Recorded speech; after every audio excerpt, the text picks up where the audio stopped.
Pernahkah Anda berpikir bahwa mengambil porsi makan malam ketiga yang menggunung di restoran, ya kayak restoran all you can eat gitu, sebenarnya bisa diklasifikasikan ke dalam kategori dosa yang sama dengan kejahatan moral?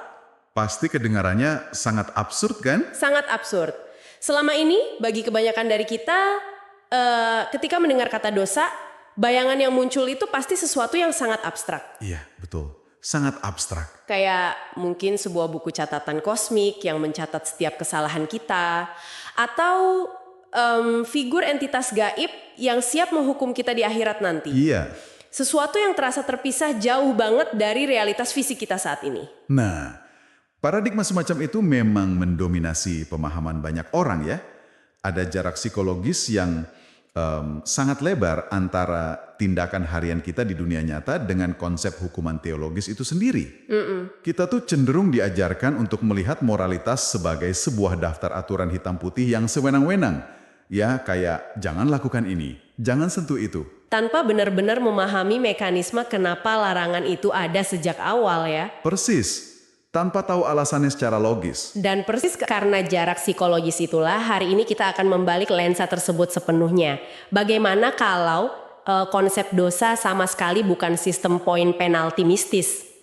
Bagaimana kalau ia sebenarnya adalah sebuah hukum fisika moral yang sangat logis, di mana dampaknya langsung terasa di dunia ini detik ini juga? Itu pergeseran yang sangat besar. Betul. Nah, untuk membedah ini, kita akan melakukan penjelajahan mendalam ke dalam sebuah materi yang menurut saya sangat memprovokasi pemikiran. Ini adalah serangkaian seri video YouTube di kanal Agus Mustafa. Ya, yang bertajuk Cangkir Tasawuf Modern kan? Benar, Cangkir Tasawuf Modern episode 149. Judulnya dosa itu apa sih? Materi dari Agus Mustafa ini tuh sebenarnya menawarkan pendekatan yang sangat analitis ya. Alih-alih melempar satu definisi tunggal yang datar tentang keburukan, sumber ini membedah 5 istilah yang berbeda di dalam teks Al-Quran. 5 istilah berbeda? Iya, dan kelima istilah ini mengkategorikan keburukan bukan cuma sebagai satu gumpalan kejahatan, melainkan sebuah spektrum kerusakan yang sangat spesifik. Dengan dampak yang beda-beda juga pastinya. Betul, ada dampak biologis, ada psikologis, dan sosiologis yang berbeda-beda. Tapi sebagai catatan penting nih bagi Anda yang mendengarkan, misi bedah materi kita kali ini sama sekali bukan untuk mengambil sikap teologis tertentu. Iya, kita tidak sedang berpihak. Apalagi memihak pada suatu dogma agama ya, kita di sini murni untuk membongkar kerangka berpikir dari teks sumber tersebut. Kita ingin melihat bagaimana interpretasi teks kuno ini digunakan untuk menjelaskan realitas konsekuensi logis di era modern sekarang. Eksplorasi murni ya? Ya, eksplorasi murni. Oke, mari kita bedah ini. Untuk memahami spektrum dosa tersebut, saya rasa kita harus mengubah fondasi cara kita berpikir tentang konsep pahala dan dosa itu sendiri dulu kan? Ya, itu langkah pertamanya. Karena di materi ini ada pergeseran besar dari sesuatu yang bersifat gaib menjadi sesuatu yang murni sebab akibat. Kalau kita mundur sedikit ke pembahasan sumber tersebut mengenai pahala, kita bakal melihat logika dasarnya. Kayak gimana tuh? Pahala di sini tidak didefinisikan sebagai ya koin emas spiritual yang Anda tabung di bank langit untuk dibelanjakan di surga nanti. Bukan sistem poin ya? Bukan. Sebaliknya, pahala adalah konsekuensi logis dari perbuatan bajik yang secara nyata membawa manfaat. Oke. Yati, kalau Anda membangun jembatan, pahalanya ya konektivitas dan perbaikan ekonomi desa tersebut. Ada hukum aksi dan reaksi di situ. Nah, materi ini menempatkan dosa tepat di ujung yang berlawanan. Berarti kalau pahala adalah konsekuensi logis dari manfaat yang diciptakan, dosa adalah konsekuensi logis dari kerusakan yang kita timbulkan. Secara esensial ya, dosa diposisikan sebagai hasil atau akibat logis dari sebuah perbuatan yang membawa mudarat. Mudarat itu kerugian atau kerusakan kan? Betul. Teks tersebut menggunakan istilah sunnatullah yang bisa kita terjemahkan secara bebas sebagai hukum alam atau sistem operasional alam semesta. Sistem ini tuh sudah dirancang sedemikian rupa sehingga tindakan yang sejalan dengan keseimbangan akan otomatis menghasilkan kesejahteraan. Dan sebaliknya ya? Tentu. Sementara tindakan yang menabrak tatanan keseimbangan tersebut akan otomatis memproduksi kerusakan. Wow, ini jadi ini seperti ilmu fisika moral, hukum aksi dan reaksi, di mana dosa bukan sekedar poin penalti mistis, melainkan kerusakan nyata yang kita timbulkan pada tatanan kehidupan. Yang sangat menarik di sini adalah sumber tersebut sangat menekankan dampak real time, dampak seketika, Langsung terasa. langsung. Hukuman itu bukan cuma menunggu di akhirat, tetapi terjadi di dunia ini dalam bentuk penderitaan, masalah, atau penyakit. Anda tidak dihukum karena dosa Anda, tapi Anda dihukum oleh dosa Anda. Itu cara pandang yang sangat mengubah perspektif sih. Kalau kita sepakat bahwa dosa adalah kerusakan akibat hukum sebab akibat, kita harus melihat bagaimana persisnya kerusakan itu bermanifestasi. Iya, dan disinilah video ini menjadi sangat teknis. Betul, dengan memecahnya menjadi 5 kategori. Mari kita lihat istilah pertama, dzanb, atau bentuk jamaknya, dunub. Menurut materi ini, dzan bermula dari satu kecenderungan manusia yang sangat umum, yaitu sikap berlebih-lebihan. Konsep israf atau sikap berlebih-lebihan ini adalah fondasi mutlak dari dzanb. Agus Mustafa di videonya mengambil contoh yang sangat membumi, sangat menyentil kehidupan sehari-hari kita. Apa tuh contohnya? Alih-alih ngomongin tentang pengkhianatan epik atau kejahatan berdarah, dia justru mencontohkan aktivitas dasar kelangsungan hidup, makan dan minum. Ya tunggu dulu, saya harus sedikit menantang gagasan ini nih. Silakan. Maksud saya, bayangkan saya bekerja keras seharian, saya punya uang sendiri, terus kalau saya memutuskan untuk menghabiskan uang itu dengan memakan 5 porsi daging berlemak di prasmanan atau minum kopi manis 3 gelas sehari, bagaimana bisa itu masuk dalam spektrum dosa? Banyak sederhana, karena Anda baru saja merusak sebuah tatanan yang seimbang. Oke. Materi ini mengutip prinsip dasar keseimbangan biologi. Dalam bahasa teksnya itu wala tusrifu, yang berarti jangan melampaui batas. Jangan berlebihan. Iya, makan dan minum itu aktivitas yang netral, bahkan esensial untuk hidup kan? Pasti dong. Tetapi, tubuh manusia ini memiliki titik homeostasis, sebuah keseimbangan sistem operasional yang sangat halus. Ketika Anda dengan sengaja menjejalkan konsumsi melampaui batas yang bisa ditoleransi oleh biologi Anda sedang memicu kerusakan organ. Oh wow. Anda menciptakan penyakit-penyakit modern kayak diabetes, obesitas, atau gagal jantung. Saya mulai melihat arahnya nih. Jadi argumennya adalah merusak biologi tubuh sendiri karena ketidakmampuan mengendalikan hawa nafsu itu adalah sebuah kezaliman. Betul. Ini bukan sekedar kebiasaan buruk yang ya tidak disengaja gitu ya. Materi tersebut secara harfiah menyebutnya menganiaya diri sendiri atau zolim pada diri sendiri. Zolim pada diri sendiri. Anda diberikan sebuah kendaraan biologis yang sangat kompleks untuk beroperasi di dunia ini. Tapi melalui kerakusan, Anda malah menghancurkannya dari dalam. Ini disebut dzan karena ada pelanggaran batas. Masuk akal. Masuk akal. Ada contoh lain nggak dari materi itu selain makan?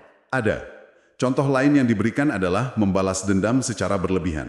Gimana tuh maksudnya? Jadi, kalau seseorang menyakiti Anda, lalu Anda membalasnya berkali-kali lipat lebih kejam.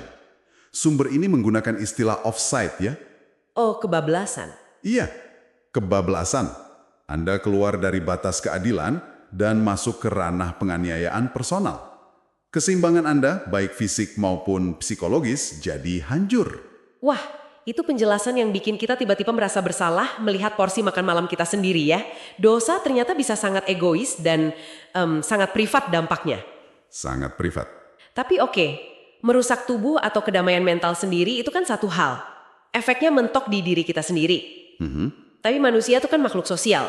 Bagaimana kalau kerusakan ini meluap dari diri kita dan mulai menyakiti jaring sosial di sekitar kita? Apakah kerangka ini membedakan antara menganiaya biologi sendiri dengan merusak tatanan masyarakat? Oh, jelas. Perbedaan itu sangat ditekankan melalui istilah kedua, yaitu saye'ah, atau bentuk jamaknya saye'at. Saye'ah. Oke, biologis dan emosional yang jauh lebih destruktif. Beban sosiologis ya? Ya, istilah ini tuh secara spesifik merujuk pada perbuatan yang buruk, jelek, dan keji secara normal. Ada bobot emosional tertentu ya pada kata keji di sini. Ini bukan cuma soal merugikan orang lain secara finansial kan? Ada elemen rasa malu yang inheren. Tepat sekali. Karakteristik utama dari sayyi'ah adalah naluri pelakunya untuk menutupi perbuatan tersebut. Disembunyikan? Ya, disembunyikan. Karena mereka sadar betul bahwa perbuatan itu menjijikan bagi standar moral kolektif masyarakat. Ada contoh spesifik dari teksnya. Teks tersebut menyuguhkan sebuah contoh historis yang jujur saja cukup ekstrim untuk mengilustrasikan poin ini. Apa itu? Tradisi pra-Islam di mana seorang anak laki-laki menikahi ibu tirinya. Jadi mantan istri ayahnya yang telah meninggal. Astaga. Ya, di transkrip tersebut saya ingat perbuatan itu dilabeli sebagai jalan yang seburuk-buruknya. Betul. Konsep seburuk-buruknya jalan itu muncul karena tindakan tersebut secara langsung merobek fondasi paling dasar dari masyarakat. Yaitu struktur keluarga. Tepat. Struktur keluarga dan relasi penghormatan. Walaupun mungkin di situ tidak ada darah yang tumpah, perbuatan itu menciptakan kebingungan struktural yang parah. Merusak hierarki. Merusak hierarki keluarga dan menghancurkan rasa saling percaya. Pelaku sayyi'ah ini biasanya akan beroperasi dalam kerahasiaan. Kenapa begitu? Karena secara bawaan, hati nurani dan tekanan sosial mereka memberitahu bahwa tindakan ini adalah sebuah anomali moral. Kalau terungkap, ia akan mendatangkan pengucilan sosial yang absolut. Menarik sekali bagaimana kerangka ini membedah emosi kita. Zanf adalah soal hilangnya kendali diri yang merusak biologi, sementara sayyi'ah adalah hilangnya rasa hormat yang menciptakan rasa malu dan kebusukan sosial. Spektrum yang bergeser dari personal ke sosial. Nah, namun saya butuh kejelasan di sini nih. Kedua kategori tadi, baik makan berlebihan maupun perbuatan keji, itu sama-sama memiliki elemen kesengajaan kan? Betul, dilakukan dengan sadar. Terus bagaimana dengan skenario di mana niat saya murni 100% netral, tapi saya berujung merugikan orang lain? Maksud saya di hampir seluruh sistem hukum modern, niat atau mens rea itu adalah segalanya. Iya, niat itu penting dalam hukum kita. Kalau tidak ada niat jahat berarti bukan kejahatan penuh. Bagaimana kerangka tasawuf ini melihat kecelakaan murni? Nah, ini membawa kita pada istilah ketiga, yaitu khata atau khatiyah. Khata. Dan bertentangan dengan asumsi Anda barusan, kerangka ini tetap mengklasifikasikan ketidaksengajaan yang fatal sebagai sebuah dosa. Loh, kok bisa?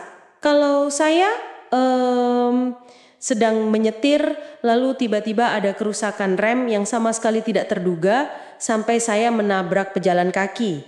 Niat kejahatan saya nol. Nol besar. Kenapa sistem ini menyamakan kecelakaan tragis semacam itu dengan sebuah spektrum dosa? Karena kita harus kembali ke premis awal tadi.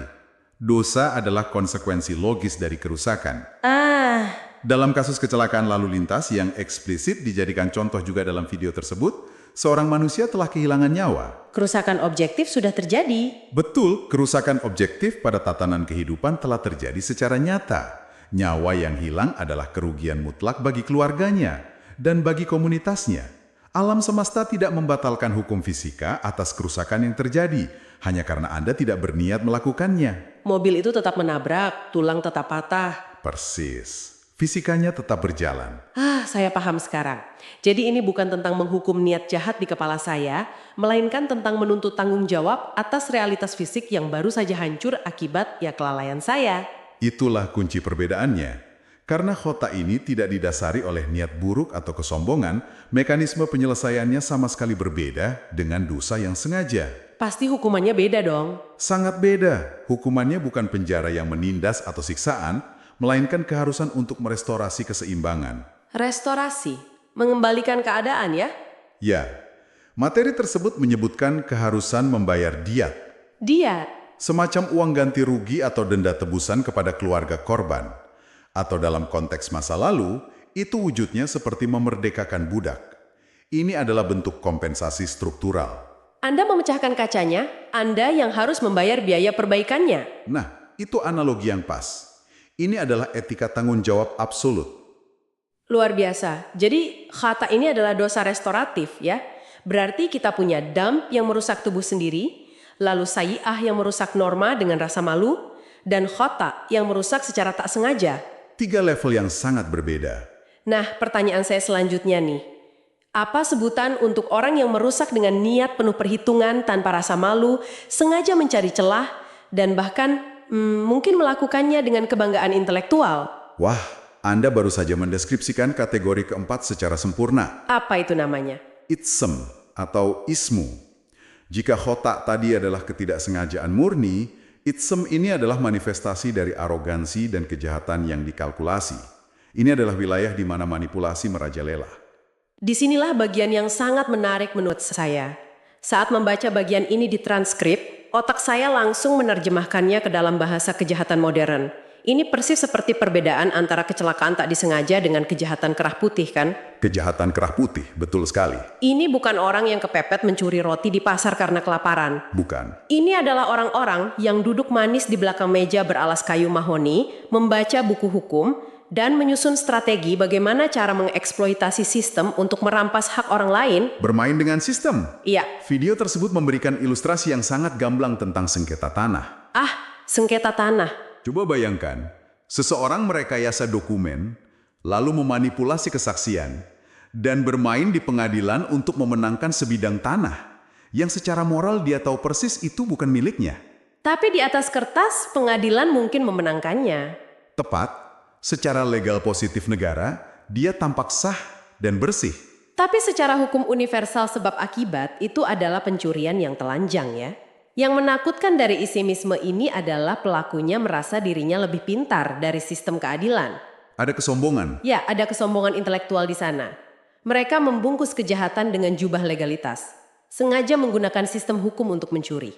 Jika kita hubungkan ini dengan gambaran besarnya, kesombongan hati atau takabur, itulah yang menjadi inti dari isimisme. Takabur. Mereka merasa sistem alam semesta ini bisa diakali dengan kelicikan, dan kerusakannya jauh lebih korosif dibandingkan pencurian biasa. Lebih korosif bagaimana? Gini, ketika seorang pencuri mengambil dompet Anda di jalan, yang rusak adalah rasa aman personal Anda. Tetapi, ketika seseorang menggunakan sistem pengadilan untuk merampok Anda, mereka menghancurkan kepercayaan seluruh masyarakat terhadap institusi keadilan itu sendiri. Itu merusak fondasi negara ya.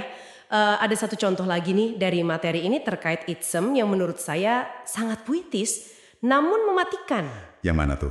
Yakni sengaja menyembunyikan kesaksian. Iya. Menyembunyikan kesaksian yang bisa membebaskan orang yang tak bersalah, atau sebaliknya, yang bisa memenjarakan orang yang bersalah. Teks tersebut menggunakan frasa yang sangat mendalam. Berdosa hatinya. Berdosa hatinya. Frasa itu jujur bikin saya berpikir keras. Maksud saya, Anda tidak memukul siapapun. Tangan Anda bersih dari darah. Anda bahkan tidak mengambil uang sepeser pun. Sama sekali nggak bergerak. Anda cuma duduk diam di ruang sidang dan berkata, saya tidak tahu apa-apa, saya tidak melihat apa-apa. Mengapa kerangka ini menganggap sekedar diam sebagai bentuk korupsi internal yang sangat berbahaya? Karena sistem peradilan manapun itu bergantung 100% pada suplai kebenaran. Kebenaran adalah mata uang keadilan. Mata uang keadilan, oke. Ketika Anda memonopoli kebenaran itu, misalnya ketika Anda adalah satu-satunya saksi kunci, lalu Anda menolak membagikannya karena takut atau mungkin disuap atau apatis. Anda menahan suplainya. Betul, Anda secara aktif menyuntikkan kelumpuhan ke dalam sistem tersebut. Akibat diamnya Anda, keseimbangan alam semesta bergeser. Orang yang jahat bebas berkeliaran membuat kerusakan baru, dan orang yang tak bersalah menderita di dalam sel. Wow. Secara fisik Anda memang diam, tetapi secara kausalitas Anda adalah arsitek dari penderitaan berantai tersebut. Berdosa hatinya itu menggambarkan busuknya niat yang memilih untuk membiarkan kezaliman terjadi, padahal dia punya kuasa untuk menghentikannya. Ini benar-benar menguliti ilusi ya. Ilusi bahwa kita bisa hidup dengan prinsip asal saya tidak ikut campur urusan orang berarti saya orang baik. Prinsip yang sering keliru. Ternyata ketidakpedulian yang disengaja saat kita dihadapkan pada ketidakadilan itu masuk ke dalam spektrum manipulasi arogan ini. It's true. Iya, sangat masuk. Sejauh ini kita melihat spektrum dosa ini perlahan-lahan membesar dampaknya, kan? Mulai dari merusak perut sendiri lewat dzan, lalu mempermalukan keluarga lewat saya. Terus merenggut nyawa karena kelalaian atau khata. Dan merusak sistem hukum negara melalui itsum. Adakah ujung ekstrim dari spektrum ini? Titik di mana kerusakan tidak lagi bisa diukur dengan skala individu atau komunitas kecil? Ada. Ujung paling ekstrim dari spektrum ini dikategorikan sebagai adzram. Dan pelakunya secara kolektif disebut sebagai mujrimin. Musyrimin. Disinilah kita berhenti berbicara tentang sengketa tanah antar tetangga atau kecelakaan mobil. Dan kita mulai berbicara tentang kehancuran berskala peradaban. Jadi kalau dzam adalah merusak diri sendiri dengan makan berlebihan, maka adzram adalah kebalikan ekstrimnya, merusak seluruh peradaban. Benar. Ini bukan lagi sekedar kejahatan individu kan? melainkan kejahatan sistemik, skala raksasa. Skala yang mengerikan. Di dalam Al-Quran, istilah mujrimin ini digunakan secara konsisten untuk merujuk pada entitas, penguasa, atau kelompok manusia yang secara aktif melakukan kezaliman massal yang sistemik. Kezaliman level tertinggi ya. Betul. Agus Mustafa dalam materinya mencatat hal-hal seperti merusak muka bumi, lalu melakukan penjajahan atas bangsa lain, menghancurkan fasilitas publik suatu negara, hingga pembunuhan massal atau genosida. Berarti ini adalah kejahatan para penguasa absolut ya? Para tiran yang menginisiasi perang demi ego politik? Atau kalau kita tarik ke era modern nih, mungkin korporasi multinasional yang secara sadar membakar jutaan hektar hutan paru-paru dunia. Sangat relevan. Dan mencemari lautan demi profit kuartalan yang pada akhirnya menyebabkan perubahan iklim dan penderitaan bagi miliaran manusia. Korelasi yang sangat valid. Skala kerusakan dari Al-Jram ini menabrak semua dimensi eksistensi. Manusia, hewan, alam, bahkan ruang angkasa. Kerusakan ini tidak sekedar melukai satu generasi, tetapi memutilasi masa depan generasi-generasi yang belum lahir. Mengerikan sekali. Sangat. Saat sebuah ekosistem dihancurkan atau sebuah negara dijajah secara brutal, infrastruktur sosial dan biologinya lumpuh selama ratusan tahun. Karena skala dampaknya yang eksponensial inilah, Adzam ditempatkan sebagai level puncak dari segala jenis perbuatan buruk. Jika kita lihat secara visual ya, penjelasan Anda barusan ini membentuk semacam piramida terbalik yang menakutkan. Piramida terbalik? Menarik. Iya, bayangkan di titik paling bawah, yang paling sempit, adalah keputusan impulsif kita saat berhadapan dengan makanan berlebihan yang merusak pankreas kita sendiri. Zon. Lalu piramida itu melebar keluar, menelan keluarga kita dengan perbuatan memalukan, menelan orang asing karena kelalaian fatal kita, menelan institusi keadilan karena manipulasi intelektual kita. Dan akhirnya, piramida itu melebar di atas hingga mencakup seluruh bola bumi dan atmosfernya melalui kerakusan massal. Pemetaan visual yang luar biasa. Dan yang mengikat semua lapisan piramida tersebut adalah satu variabel mutlak. Apa itu?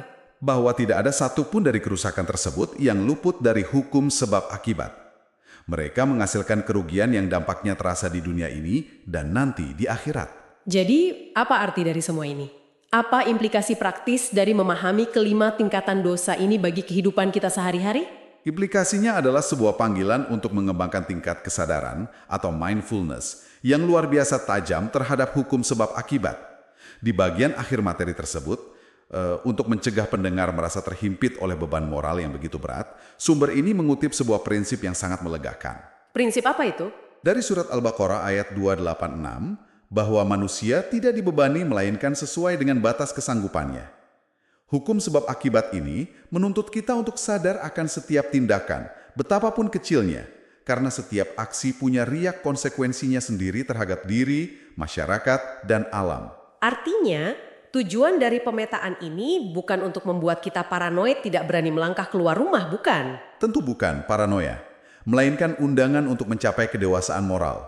Ketika Anda memandang moralitas bukan sebagai dogma hafalan, ya kayak jangan mencuri, jangan rakus, jangan berbohong, tetapi memandangnya sebagai ilmu fisika tentang kerusakan, Anda berubah.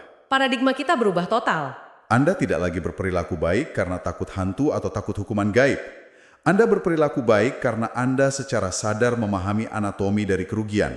Anda mengerti persis bagaimana tindakan Anda mengirimkan riak gelombang yang mengubah struktur realitas. Sebuah pergeseran paradigma dari saya takut dihukum karena melanggar aturan menjadi saya menolak untuk menjadi agen perusak di alam semesta ini. Luar biasa. Dan ini membawa saya pada satu pemikiran penutup untuk Anda yang sedang mendengarkan. Silahkan. Jika dosa secara harfiah hanyalah nama lain dari tindakan yang secara logis dan empiris membawa kerugian fisik atau sosial, mari kita audit kehidupan kita sejenak. Audit diri sendiri ya? Betul. Seberapa banyak kebiasaan harian kita yang berulang hal-hal kecil yang mungkin sering kita justifikasi dengan kalimat, ini toh tidak merugikan siapa-siapa. Sebenarnya sedang menciptakan riak kerusakan kecil yang lambat pada tatanan biologi kita sendiri atau pada integritas moral lingkungan kita. Pertanyaan yang tajam. Nama malaikat, tetapi dengan sel, otot, dan struktur sosial kita. Sesuatu untuk Anda renungkan saat Anda menjalani hari ini. Terima kasih telah mendengarkan penjelajahan mendalam kita kali ini.